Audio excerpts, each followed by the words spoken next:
All right, welcome back to our 2023 Logic Midterm Review.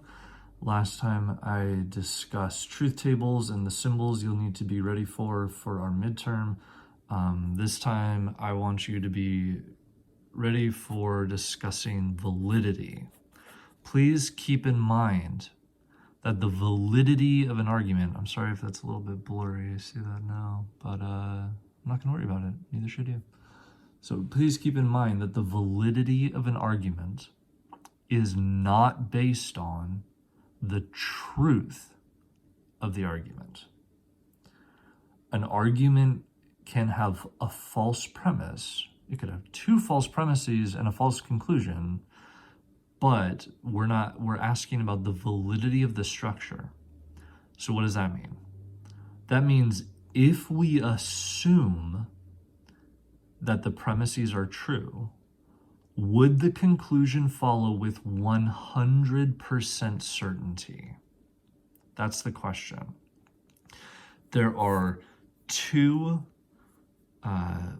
forms, two syllogisms that I'm asking you to remember. One is the hypothetical, that's if P then Q. The other is the either or, the disjunctive, and that's P or Q. We did not get into dilemmas. We were about to right before I left. I have not included dilemmas on the midterm, and we did not at all get into conjunctive syllogisms, which so that will not be on the midterm either. So there are three forms of the if-then that are valid. Okay, one is what's called the pure hypothetical. If P then Q, and if Q then R, therefore if P then R. So this is valid form number one. So if it's raining, then it's cloudy, and if it's cloudy, then there's water in the sky. Therefore, if it's raining, then there's water in the sky. So if P then Q, if Q then R, therefore if P then R. One way I've told you to think about this, if it's helpful, it's not the exact same, but for those of you who think a little more mathematically, maybe it'll be helpful. If A equals B and B equals C, then A equals C. That's kind of a way to think about it, although that doesn't quite get into the metaphysics of an if-then, but I'm not going to worry about that. So if P then Q, if Q then R, therefore if P then R. This is the pure hypothetical syllogism. The other valid is if P then Q, P therefore Q. This is valid number two. Let's cut that off. The third way it can be valid is if P then Q, not Q, therefore not P. So this is validity number three. So if it's raining, then it's cloudy. It's raining, therefore it's cloudy. If it's raining, then it's cloudy. It's not cloudy, therefore it's not raining. These are the three valid forms of the hypothetical. So going off to the side here, let's start doing some, I'm going to carefully label these as invalid. These are invalid.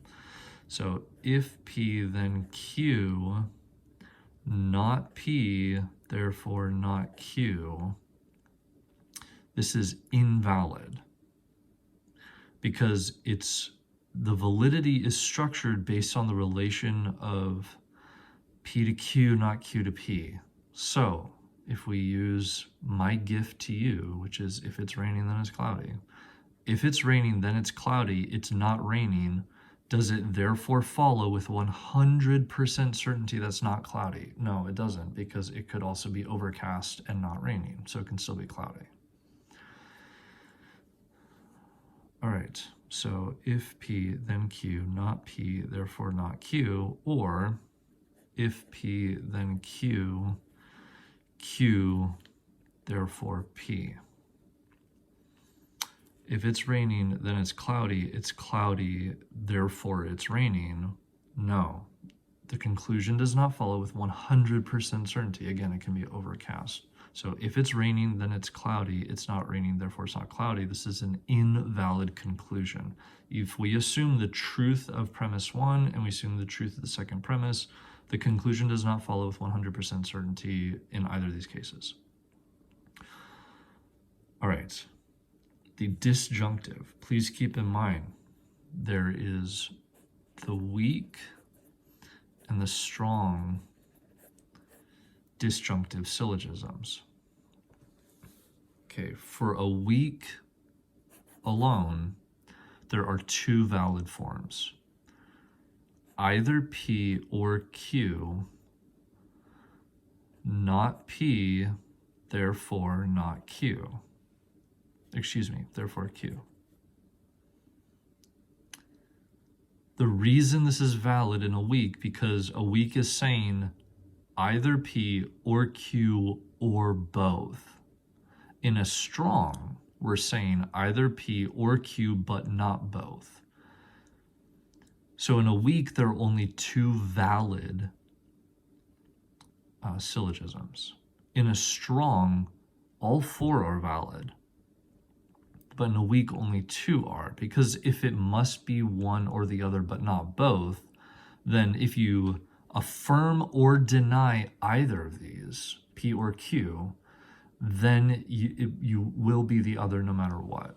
Okay, so in a weak disjunctive, the only way to arrive at a valid conclusion is through denying the first or the second.